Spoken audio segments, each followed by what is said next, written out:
Ispovijedajte se, Gospode, vi jako blag, jako uvijek milost Jego, aliluja. Ispovijedajte se, Bogu Bogo, jako uvijek milost Jego, aliluja.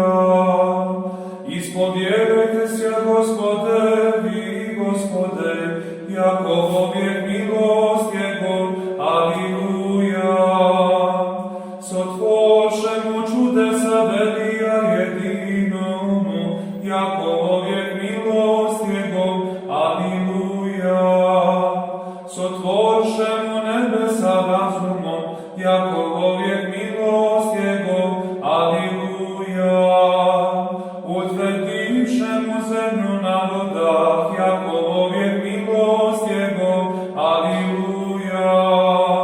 Sotvošemu svjetila velija jedinomu, jako uvijek milost Jego, aliluja. Sonce boblazne, jako uvijek milost Jego, aliluja.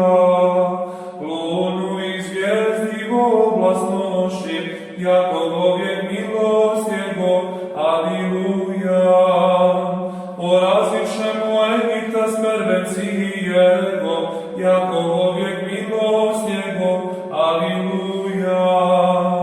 Izvešemu Izrailja od sredih, jako uvijek milost Jego, aliluja. Rukuju krepkoju i mišceju visokoju, jako uvijek milost Jego, aliluja. Razdješemu černoje more,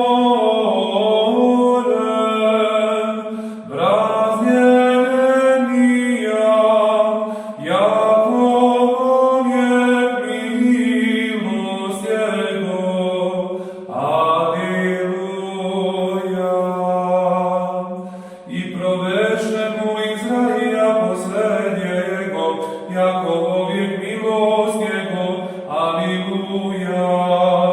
I stjašemu Faraona i sinu Jego more černoje, jako uvijek milost Jego, aliluja.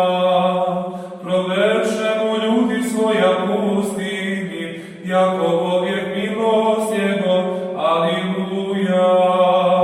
Porazišemu cari Verija, jako uvijek milost Jego, aliluja. I ubivšemu cari Hetija, jako